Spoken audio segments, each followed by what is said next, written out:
आप मेरे सिर पर लटके इन बल्ब्स को देख रहे होंगे। मैं जब भी बल्ब को देखता हूं तो मुझे थॉमस अल्वा एडिसन की याद आती है।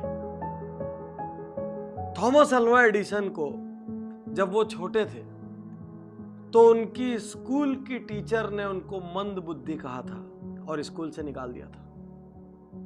और थॉमस अल्वा एडिसन के माता पिता को कहा था कि हमारी स्कूल में हम इसको नहीं पढ़ा सकते, ये बहुत मंद बुद्धि और आप इसको घर में पढ़ाइए। थॉमस अल्वा एडिसन की मां ने उनकी बात को मानने से इनकार कर दिया और उन्होंने बोला मेरा बच्चा मंद बुद्धि नहीं हो सकता, मैं इसको घर में पढ़ाऊंगी।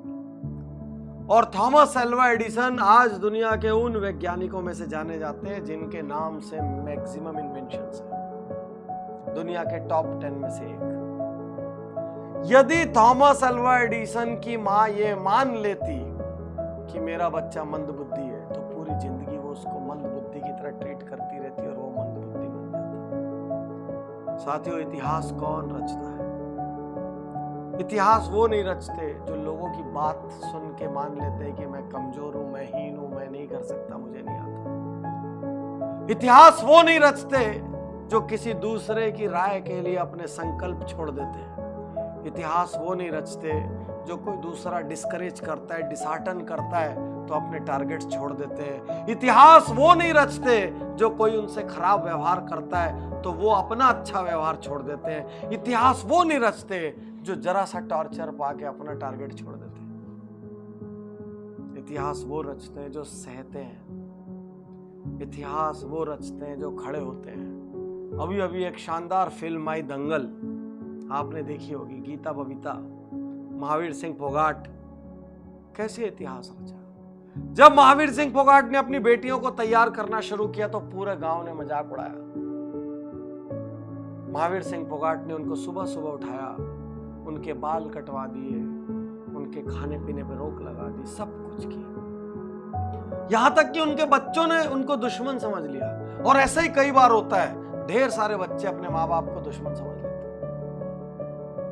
लेकिन एक दिन उनको समझ आया जब उनकी सहेली कहती है कि तुम्हारे पिता तुमको संतान तो समझते हैं कम से कम, इसलिए तुम्हारी फिक्र करते हैं। साथियों, महावीर सिंह फोगाट ने पहले इतिहास रचा है, गीता बबीता ने बाद में। महावीर सिंह फोगाट ने वो बीज लगाया, उनको सींचा, बड़ा किया, सारी दुनिया के तिरस्कार महावीर सिंह फोगाट ने किया। साथियों, आज आपका तिरस्कार हो रहा है कहीं और आप यदि उसकी वजह से हिम्मत हार के बैठ गए तो आप बड़े नहीं होंगे। भरी गर्मियों में जिस सूरज का तिरस्कार होता है, सर्दियों में उसी सूरज का इंतजार होता है। याद रखिए, आज तिरस्कार का मतलब आजीवन तिरस्कार नहीं है। इतिहास वो नहीं रचेगा जो लोगों की सुनेगा। इतिहास वो नहीं रचेगा जो टारगेट छोड़ेगा। इतिहास वो नहीं रचेगा जो हीन भावना में चले जाएगा। इतिहास वो नहीं रचेगा जो दूसरों को सुपीरियर और खुद को इंफीरियर समझेगा। इतिहास वो नहीं रचेगा जो अपग्रेड करने को तैयार नहीं होगा। इतिहास वो नहीं रचेगा जो जरा जरा सी बात पे घबरा जाएगा। इतिहास वो नहीं रचेगा जो सैकड़ों लोगों का अप्रूवल लेगा।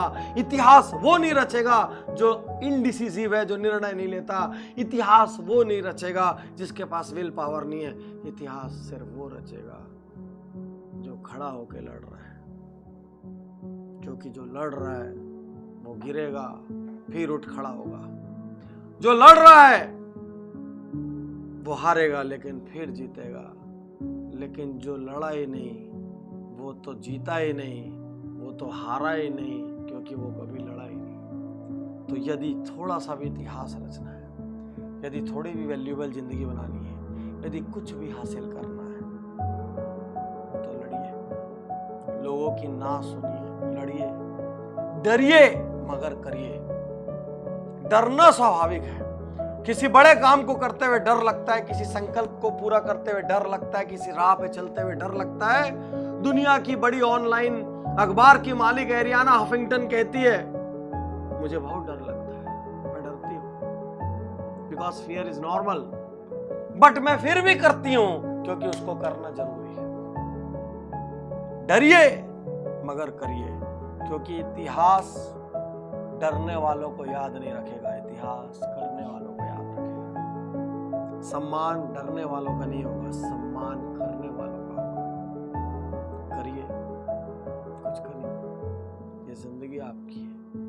कुछ ऐसा करिए कि लोग आपको याद करें, कुछ ऐसा करिए कि आपको अपने जीने पे गर्व हो। भले ही आपने किसी ने आप पे कुछ भी लेबल लगाए हो, आपके बारे में कितना ही हल्का बोला हो, जब थॉमस एल्वा एडिसन इस बल्ब का आविष्कारक मंद बुद्धि कहलाने के बाद इतिहास रच सकता है और हर टेक्स्ट बुक, हर बच्चा उसका नाम जान सकता है,